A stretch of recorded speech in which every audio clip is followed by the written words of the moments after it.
बिस्मिल्लाहिर्रहमानिर्रहीम अस्सलाम वालेकुम स्टूडेंट्स। मेरा नाम है राना मोहम्मद आसिफ और मैं हूं आपका केमिस्ट्री टीचर। आज हम एमडी कैट का यूनिट 2 डिस्कस करने जा रहे हैं। इसका नाम एटॉमिक स्ट्रक्चर है और आज का टॉपिक हमारे पास है डिस्कवरी ऑफ पॉजिटिव रेज।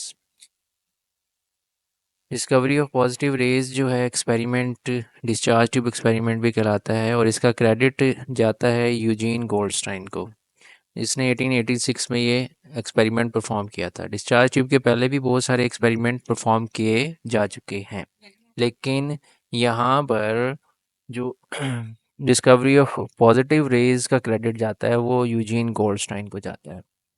तो इसके लिए सबसे पहले ना हमें एक डिस्चार्ज ट्यूब चाहिए। यानी डिस्चार्ज ट्यूब क्या होती है, हमारे पास एक शीशे की ट्यूब होती है, ग्लास ट्यूब यानी शीशे की ट्यूब होगी हमारे पास, और इसमें दो इलेक्ट्रोड्स लगे होते हैं जिनको हाई वोल्टेज बैटरी से कनेक्ट किया जाता है। तो इसमें जो हमारे पास कैथोड होता है इसमें होल्स होते हैं, इसलिए इसको हम कहते हैं परफोरेटेड कैथोड। और इसके अपोजिट साइड पे एक एनोड लगा होता है और इन दोनों को हाई वोल्टेज बैटरी के साथ कनेक्ट किया जाता है। डिस्चार्ज ट्यूब के साथ एक साइड ट्यूब भी लगी होती है। ये जो साइड ट्यूब होती है ये वैक्यूम पंप के साथ कनेक्ट की जाती है। अब वैक्यूम पंप का काम क्या होता है कि हम इस डिस्चार्ज ट्यूब के अंदर जो गैस या एयर भरी जाती है, यानी इसके अंदर हम क्या क्या चीज़ें भर सकते हैं, इसमें हम एयर जो है वो मीडियम, यानी जो हमारे पास ये रेज़ हैं इनको फ्लो मूव कराने के लिए मीडियम की ज़रूरत पड़ेगी। तो वो मीडियम हमारे पास एयर हो सकती है, वाटर वेपर्स हो सकते हैं, कोई भी गैस हो सकती है जिसको हम यहाँ पे फिल करते हैं। तो अगर हम ये गैस 1 एटीएम या 760 टॉर के ऊपर फिल करते हैं तो यहाँ पे जो मूवमेंट होगी इन पार्टिकल्स की वो डिफ़िकल्ट हो जाएगी, क्योंकि ये सारे के सारी जगह जो है वो सैचुरेटेड हो जाएगी इन गैस पार्टिकल्स के साथ। तो हम क्या करते हैं, यहाँ पे वैक्यूम पंप का इस्तेमाल करते हैं जिसके ज़रिए से इस डिस्चार्ज ट्यूब का प्रेशर रिड्यूस किया जाता है। तो जैसे ही प्रेशर रिड्यूस किया जाता है तो यहाँ पर फ्लो ऑफ रेज स्टार्ट हो जाती हैं, यानी रेज जो है वो मूव करना शुरू कर देती हैं या फिर हमें एक यूनिफॉर्म ग्लो नज़र आता है। उसके बाद जैसे ही यहाँ पे प्रेशर रिड्यूस करते हैं 0.01 टॉर तक, यहाँ पर हमारे पास ग्लो डिसअपेयर हो जाएगा और यहाँ हाई वोल्टेज करंट से अप्लाई किया जाता है, जोड़ा जाता है। तो एट रिड्यूस प्रेशर यानी 0.01 टोर पर हमें यहाँ पे यूनिफॉर्म ग्लो, ग्लो के बजाय फ्लोरिसेंस नज़र आएगी अपोजिट साइड ऑफ इलेक्ट्रोड्स। तो यहाँ जो परफोरेटेड कैथोड है इसके अपोजिट भी हमें फ्लोरिसेंस नज़र आएगी और जो हमारे पास एनोड है इसके अपोजिट भी, क्योंकि इस डिस्चार्ज ट्यूब के अंदर दो तरह की रेज जो है वो प्रोड्यूस हो रही है, ये मूव कर रही हैं। तो बेसिकली अगर देखें तो ये जो कैथोड है परफोरेटेड, ये सोर्स है हमारे पास इलेक्ट्रॉन्स का, इसमें से इलेक्ट्रॉन्स निकलेंगे। यानी ये जो इलेक्ट्रॉन्स हैं ये कैथोड रेज हैं जो कि ट्रेवल करेंगी, किसकी तरफ जाएंगे, ये पॉजिटिव टर्मिनल की तरफ जाएंगे। तो यहाँ से बहुत सारे जो नेगेटिव यानी कि इलेक्ट्रॉन्स होंगे ये मूव करेंगे, यहाँ से किसकी तरफ जाएंगे, ये एनोड की तरफ। अब यहाँ पर हमने फ़र्ज़ कर लें कि मैं यहाँ पे हाइड्रोजन गैस ले लेता हूँ। हाइड्रोजन गैस जो है वो यहाँ पे हम सोर्स मीडियम के तौर पे इस्तेमाल कर रहे हैं। तो हाइड्रोजन गैस यहाँ पे फील्ड है। तो यहाँ पे अगर हम हाइड्रोजन गैस को देखते हैं तो हाइड्रोजन गैस जो है उसमें हमारे पास एक प्रोटॉन है, न्यूक्लियस में 1 प्रोटॉन है, 1 इलेक्ट्रॉन है। ठीक है, तो हम फ़र्ज़ कर लेते हैं हमने ये एक, यहाँ पर बहुत सारे हाइड्रोजन गैस के पार्टिकल्स मौजूद होंगे। तो यहाँ मैंने शो करने के लिए एक दिखाया हुआ है आपको कि जो कैथोड रेज होती हैं या नेगेटिव इलेक्ट्रॉन्स होते हैं, जब ये इस गैस पार्टिकल से आके स्ट्राइक करते हैं तो इससे क्या होता है, यहाँ पे इसका बाहर वाला इलेक्ट्रॉन जो है वो रिमूव हो जाएगा। तो यहाँ से ना सिर्फ ये इलेक्ट्रॉन जो था यहाँ पे, जी, तो समझाने के लिए मैंने यहाँ पे ना दो इलेक्ट्रॉन बना दिए हैं। एक इलेक्ट्रॉन ये जो ब्लू वाला है ये हाइड्रोजन गैस के पार्टिकल्स में से निकला है, हाइड्रोजन गैस में से निकला है, और दूसरा वो जो यहाँ से इस के इलेक्ट्रॉन से स्ट्राइक हुआ है। तो यहाँ पे दो इलेक्ट्रॉन हो गए। इस तरह से बनने वाला ये जो पॉजिटिव चार्ज है ये प्रोटॉन है, यानी हाइड्रोजन का न्यूक्लियस स्ट्राइक है, इसको हम प्रोटॉन बोल सकते हैं। क्योंकि ये हाइड्रोजन गैस से बना है इसलिए इसको हम प्रोटॉन बोल देते हैं। तो बच्चों आप लोगों ने यहाँ पे ये याद रखना है कि हाइड्रोजन के 3 आइसोटोप्स होते हैं, प्रोटियम, ड्यूट्रियम एंड ट्रिटियम। तो जिसमें से जो प्रोटियम है वो मोस्टली ज़्यादा पाया जाता है, अबंडेंटली पाया जाता है, जिसमें हमारे पास यहाँ पे उसके न्यूक्लियस में प्रोटॉन ही होता है, इसमें कोई न्यूट्रॉन अवेलेबल नहीं होता। तो यहाँ पे हमारे पास ये जो हाइड्रोजन गैस से बना है, ये प्रोटॉन बना है। अब ये जो प्रोटॉन है, it will start travel opposite to the anode. तो ये एनोड के मुखालिफ सिंध में मूव करेगा कैथोड वाली साइड पे। तो यहाँ से हम देखेंगे कि ये जो हमारे पास पॉजिटिव पार्टिकल बना है, इसने मूव करना है यहाँ पे कैथोड की साइड पे। ठीक है, तो इस तरह से इसमें क्योंकि बहुत सारे हाइड्रोजन के गैस के आइटम्स होंगे, तो इस वजह से हाइड्रोजन गैस से बहुत सारे यहाँ पे क्या प्रोड्यूस होंगे, प्रोटॉन्स। ठीक है, तो हाइड्रोजन गैस से बहुत सारे प्रोटॉन्स प्रोड्यूस होंगे। जब हाइड्रोजन गैस से बहुत सारे प्रोटॉन्स प्रोड्यूस होंगे, तो ये जो प्रोटॉन्स हैं, ये हाई वोल्टेज की वजह से अपोजिट साइड ऑफ एनोड यानी कैथोड की तरफ जो है वो ट्रैवल करना शुरू कर देंगे। अब कैथोड क्योंकि परफोरेटेड है, तो ये इसमें से पास होके इस डिस्चार्ज ट्यूब की ग्लास के ऊपर फ्लोरेसेंस काज करेंगे। अब ना सिर्फ फ्लोरेसेंस हमें कैथोड के बैक साइड पे नज़र आ रही होंगी, बल्कि एनोड की बैक साइड पे भी नज़र आ रही हैं, क्योंकि वहाँ पे ये जो हमारे पास कैथोड रेज हैं नेगेटिव वाली, इनको हम क्या नाम दे रहे थे, कैथोड रेज का। चलिए मैं ज़रा इसको लिख लिख लेता हूँ, फिर मैं आपसे बात करता हूँ। समझने के लिए सबसे पहले ना पार्टिकल और रेज के बारे में हम डिफरेंस देख लेते हैं, ये क्या होता है। पार्टिकल आपको पता है कि हम जर्रे को कहते हैं। अच्छा, तो पार्टिकल हम ज़रे को कहते हैं और रेज़ हम शुआ को कहते हैं। यानी कि अगर हम कह रहे हैं कि हमारे पास अगर हाइड्रोजन एक सिंगल एटम है यहाँ पे, और इससे हमारे पास एच पॉजिटिव या फिर हम यूँ समझ लें कि प्रोटॉन प्रोड्यूस हुआ है, तो ये एक पार्टिकल है। लेकिन अगर ये बहुत सारे हमारे पास एच पॉजिटिव हैं, यानी कि बहुत सारे इकट्ठे होके एक सिम्त में मूव करना शुरू करते हैं, तो इसको हम रेज़ का नाम दे देते हैं। ये बहुत सारे इकट्ठे हैं और ये इकट्ठे मूव कर रहे हैं, तो इसको हम क्या कहेंगे, रेज़ का नाम दे देंगे। और अगर ये सिंगल है, तो इसको हम क्या कहेंगे, पार्टिकल का नाम दे देंगे। तो ये हमारे पास प्रोटॉन जो है वो हमारे पास ये सिंगल पार्टिकल है। तो इसी तरह से अगर इलेक्ट्रॉन सिंगल होगा तो वो पार्टिकल होगा, अगर बहुत सारे इलेक्ट्रॉन्स मूव कर रहे हैं तो वो क्या होंगे, रेज़ की शक्ल में हमारे पास यहाँ पे ट्रैवल कर रहे होते हैं।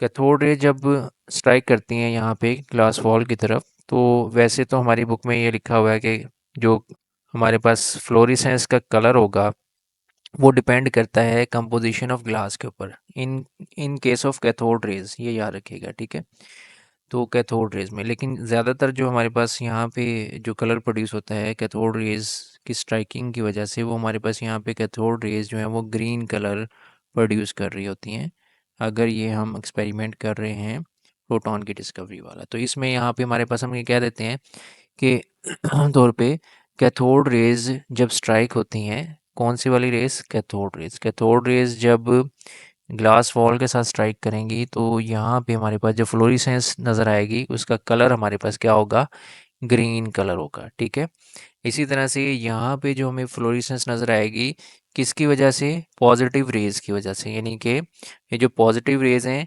ये इन कैनाल्स में से या इन ये जो हमारे पास होल्स बने होते हैं कैथोड के, इसमें से जब पास होके ये यहाँ पे स्ट्राइक करेंगी, तो इससे हमारे पास जो कलर नज़र आएगा, that will be red colour. ठीक है, तो ये हमारे पास एनोड, ये जो एनोड रेज हैं या फिर इसको हम पॉजिटिव रेज जो हैं, इनको हम तीन तरह से नाम दे सकते हैं, या यूं कह लें कि इनके तीन नाम होते हैं। सबसे पहले हम इसको पॉजिटिव रेज कहते हैं। इसके अलावा हम इसको, क्योंकि ये एनोड वाली साइड से आ रही होती है, तो हम इनको एनोड रेज भी बोल देते हैं। और जो तीसरा इनका नाम बनता है हमारे पास, क्योंकि ये कैनाल्स यानी कि ये जो चैनल्स होते हैं या होल्स होते हैं कैथोड के, इसमें से पास होती हैं, इसलिए इनको हम कैनाल रेज भी बोल देते हैं। तो इस तरह से पॉजिटिव रेज जो हैं, ये इनके तीन नाम हो गए। एक तो ये पॉजिटिव रेज कहला रही हैं, दूसरा ये हमारे पास एनोड रेज कहला रही हैं, और तीसरा ये हमारे पास कैनाल रेज कहलाती हैं। क्योंकि कैनाल इसलिए कह देते हैं क्योंकि ये कैथोड के होल्स में से पास होती हैं। जो चैनल्स बने होते हैं या कैनाल्स बने होते हैं, नालियाँ टाइप, नालियों जैसे जो सुराख होते हैं, होल्स होते हैं, उनमें से ये पास होती हैं, इस वजह से इनको हम कैनाल रेज का नाम दे देते हैं। तो ये जो है हमारे पास ये ग्लास ट्यूब के ऊपर रेड कलर की फ्लोरेसेंस प्रोड्यूस कर रही होती हैं, अपोजिट टू हमारे पास ये एनोड। और इसी तरह से जो हमारे पास कैथोड रेज जो कि इलेक्ट्रॉन्स ये जो हैं कंसिस्ट कर रही होती हैं इलेक्ट्रॉन्स को, तो ये जो है हमारे पास रेज़, ये हमारे पास ग्रीन कलर की फ्लोरेसेंस जो है वो प्रोड्यूस कर रही हो।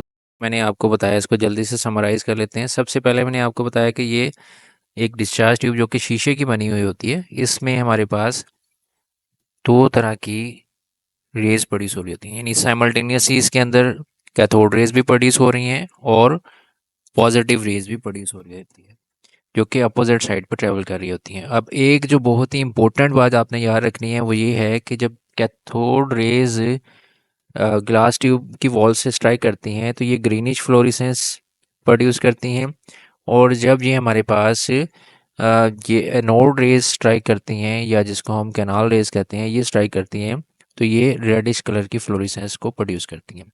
अच्छा, एक चीज़ और जो मैंने आपको यहाँ बताई थी कि पार्टिकल और रेज में क्या फ़र्क होता है।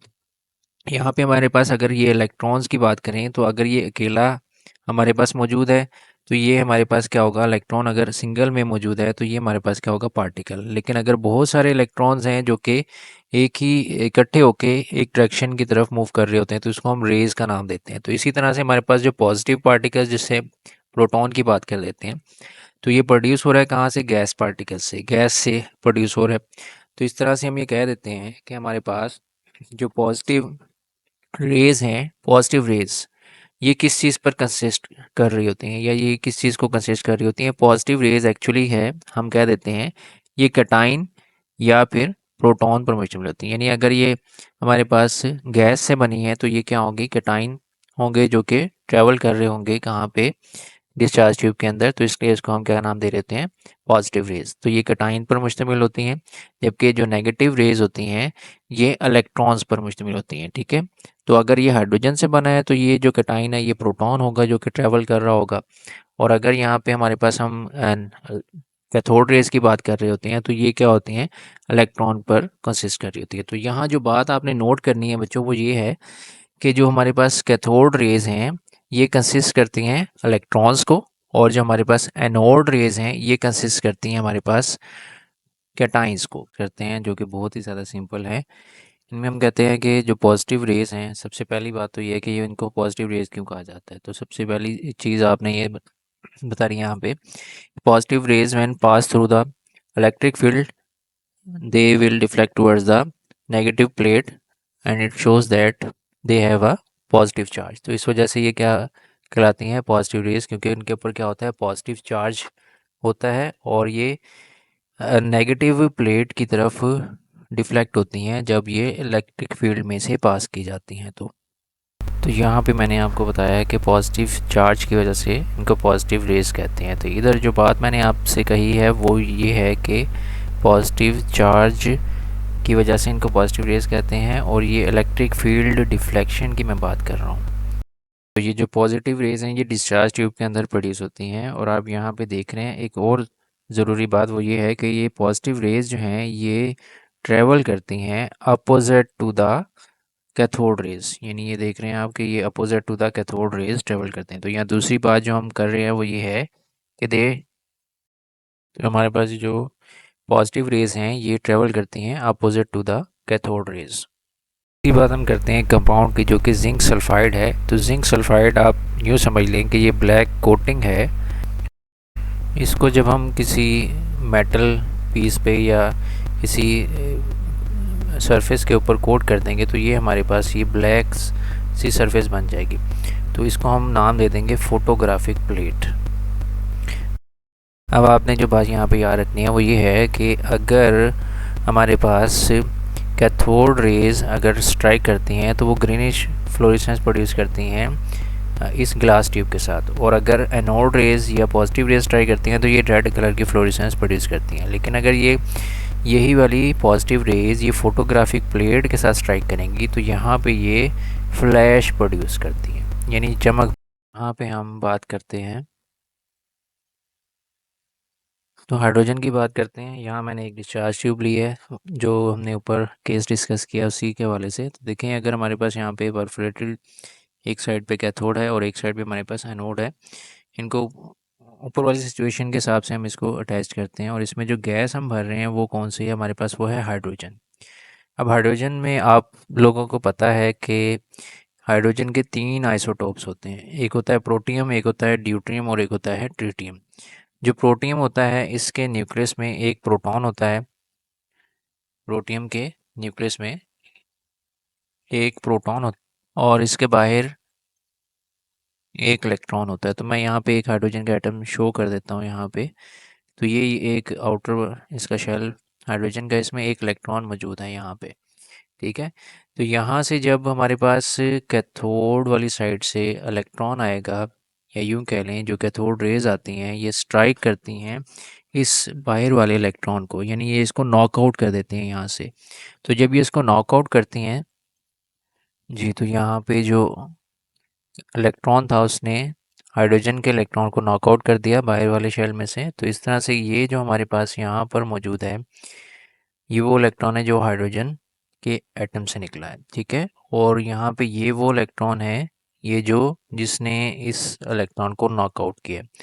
अब इस डिस्चार्ज ट्यूब में हज़ारों लाखों बहुत सारे हाइड्रोजन एटम होंगे जो कि यहाँ पे आयनाइज हो रहे हैं, यानी कि बहुत सारे मोस्टली जो है वो आयंस की फॉर्म में आ जाते हैं। तो यहाँ पे हमारे पास देखें ये कैटाइन बन रहा है, और कैटाइन कौन सा बन रहा है हमारे पास, ये हाइड्रोजन का प्रोटॉन जो है उसको हम कह देते हैं, क्योंकि न्यूक्लियस इलेक्ट्रॉन होता है। तो यहाँ पे प्रोटॉन बच गया, इलेक्ट्रॉन निकल गया, तो यहाँ पे हमारे पास ये कैटाइन बन गया।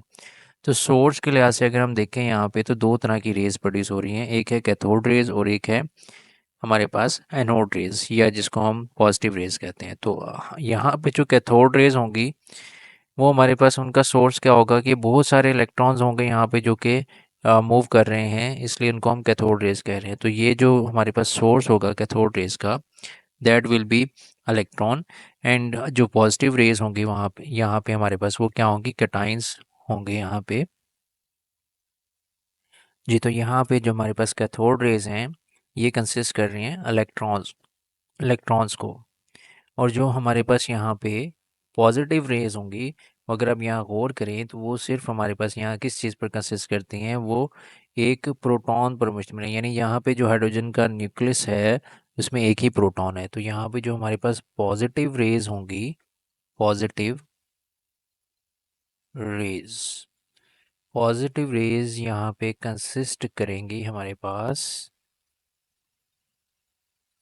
कैटाइंस पर मुश्तमिल होती है। जो कैटाइंस हैं, अब यहाँ पे जो कैटाइन है वो एक्चुअली क्या होते हैं, एक प्रोटॉन पर मुश्तमिल होती हैं।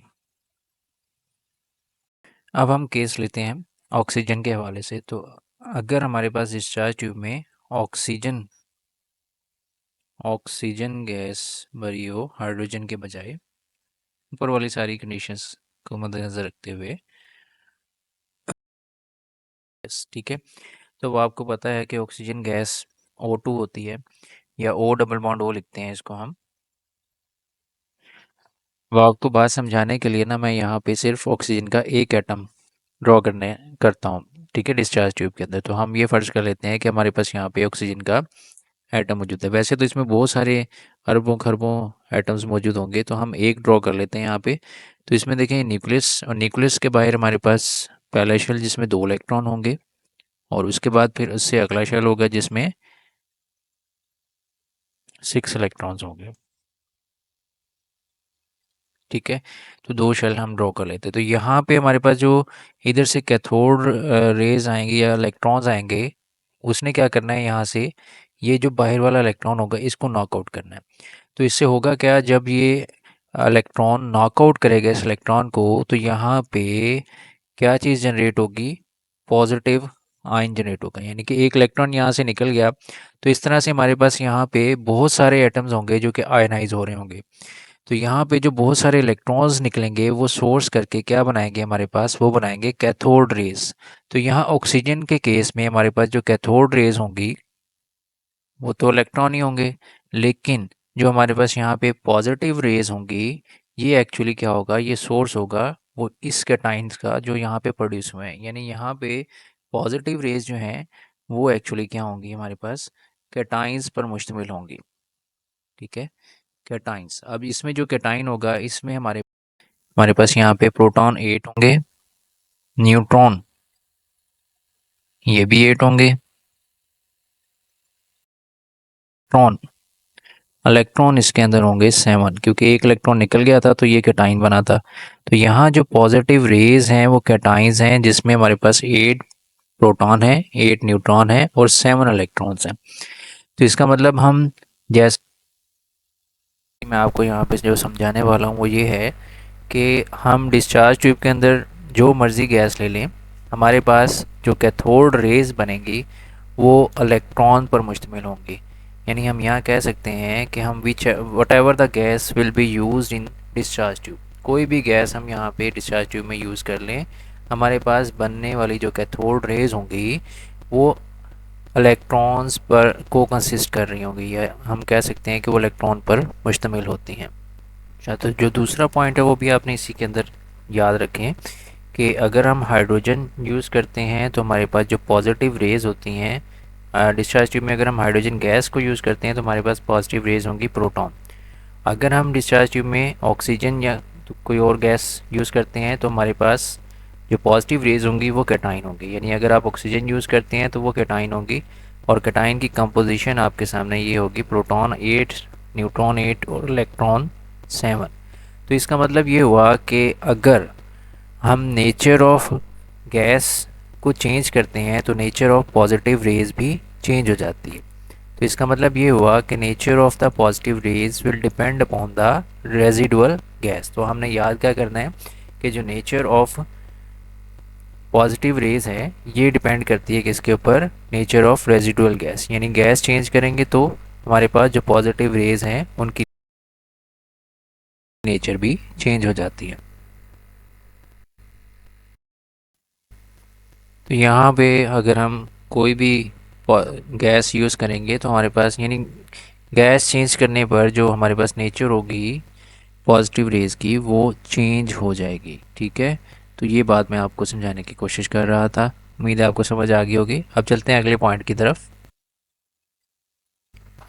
जी, तो यहाँ पे हम बात करेंगे ई और एम वैल्यू। ई का मतलब होता है हमारे पास चार्ज, और एम का मतलब होता है हमारे पास मास। तो हमारे पास ई और एम बन गया चार्ज ओवर मास। अच्छा, अब यहाँ पे एक बात आप याद रखिएगा कि अगर हमारे पास मास जो है स्मॉल होगा, if the mass is small, small, तो हमारे पास जो ई और एम रेशो होगी, ई ओवर एम यानी चार्ज ओवर मास रेशो जो होगी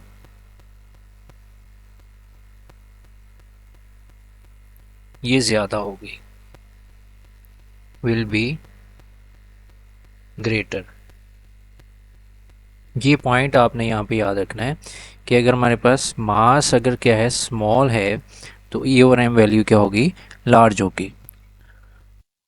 तो बेटा जी मैं यहाँ पे आपको डायरेक्टली क्या बताने की कोशिश कर रहा हूँ कि आप यहाँ पे कंपेयर करें कि आपके पास जो हाइड्रोजन है इसमें बनने वाली जो कैथोड रेज हैं, यानी कि ये जो इलेक्ट्रॉन्स हैं और प्रोटॉन्स हैं, इनकी ई और एम रेशो को आप यहाँ पे कंपेयर करें।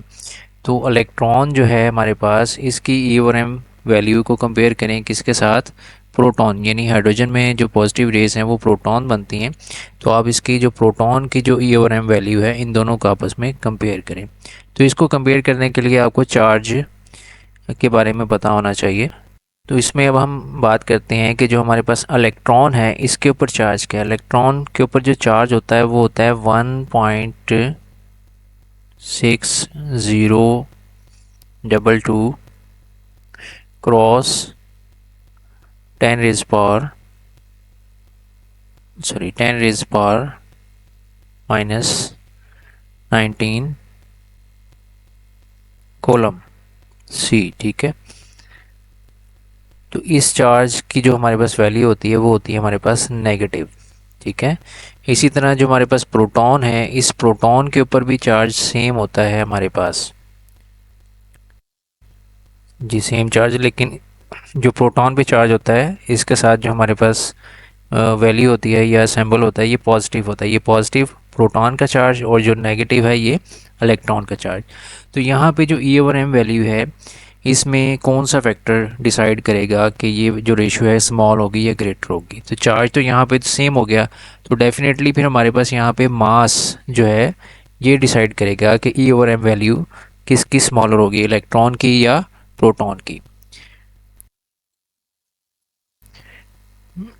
अच्छा, इसके साथ एक और चीज़ हमारे पास कि हमारे पास ये जो वैल्यू है इतनी बड़ी सारी, इस वैल्यू को हम बार बार नहीं लिखते।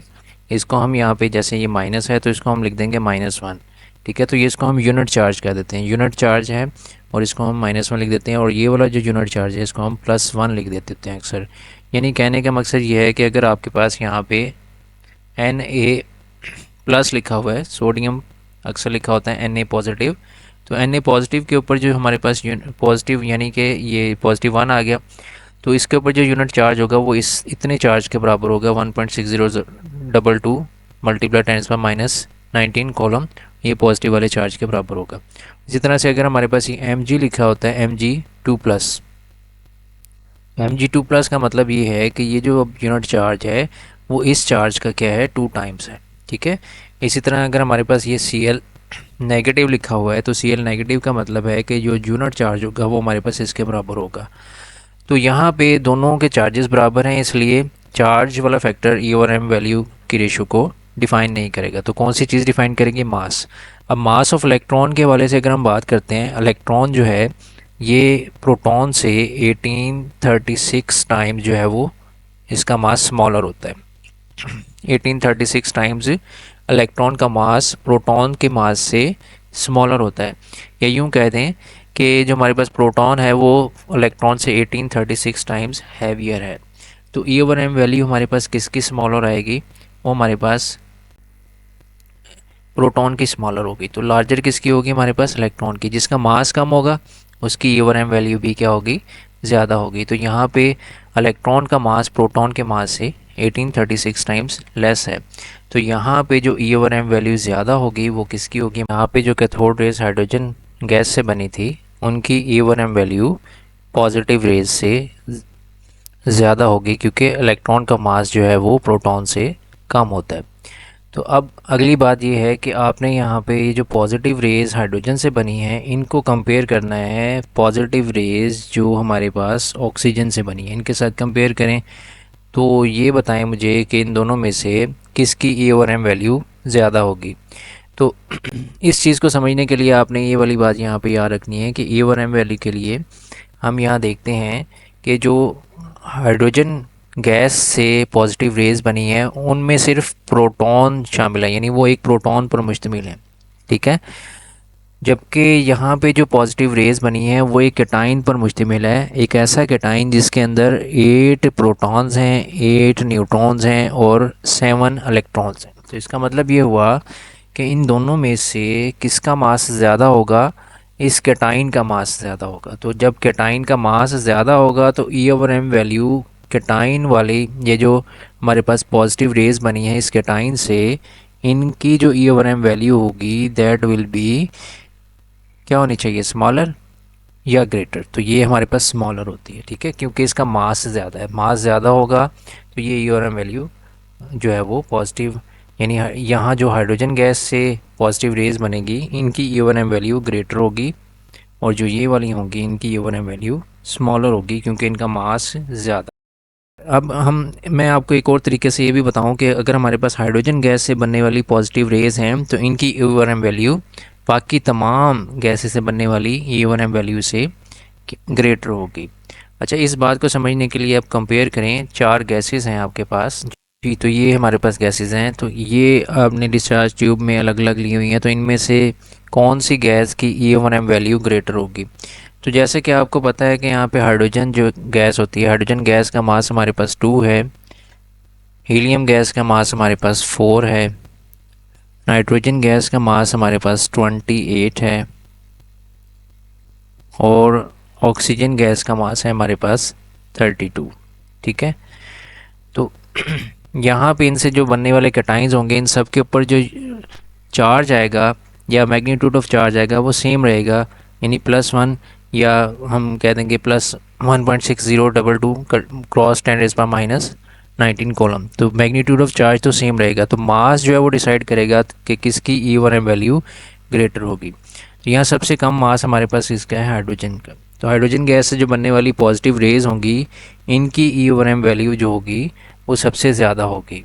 और जबकि जो हमारे पास ऑक्सीजन गैस से बनने वाली पॉजिटिव रेज़ होंगी, इनकी जो ई ओवर एम वैल्यू होगी वो सबसे कम होगी, क्योंकि इनका मास जो है वो ज़्यादा होगा।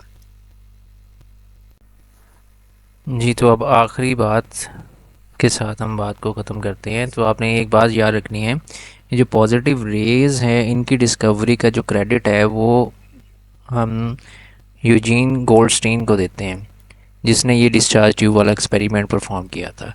लेकिन हम डिस्कवरी ऑफ प्रोटॉन का जो क्रेडिट है उसके लिए हम बात करते हैं रदरफोर्ड की। तो ये हम कहते हैं कि ये जो हमारे पास डिस्कवरी ऑफ प्रोटॉन है ये रदरफोर्ड ने की थी, यानी प्रोटॉन की डिस्कवरी का जो क्रेडिट जाएगा वो जाएगा रदरफोर्ड को। ठीक है, और जो हमारे पास डिस्कवरी ऑफ पॉजिटिव रेज का क्रेडिट जाएगा वो जाएगा यूजीन गोल्डस्टीन को। ठीक है, ये बात आपने याद रखनी है। इसी के साथ आज का लेक्चर यहीं पे एंड करते हैं। स्टूडेंट्स, मुझे अपनी दुआओं में याद रखिएगा, और मुझे आप इस इल्म के चैनल को फैलाने के लिए आपका ताउन दरकार है। इस चैनल को ज़्यादा से ज़्यादा सब्सक्राइब करें, वीडियोस को लाइक करें और शेयर करें, और अगर आप किसी टॉपिक के ऊपर अलहदा से वीडियो चाहते हैं तो इस पर कमेंट्स भी करें। दुआ है कि अल्लाह ताला आपको दोनों जहानों में कामयाब फरमाए। आमीन। अस्सलाम वालेकुम।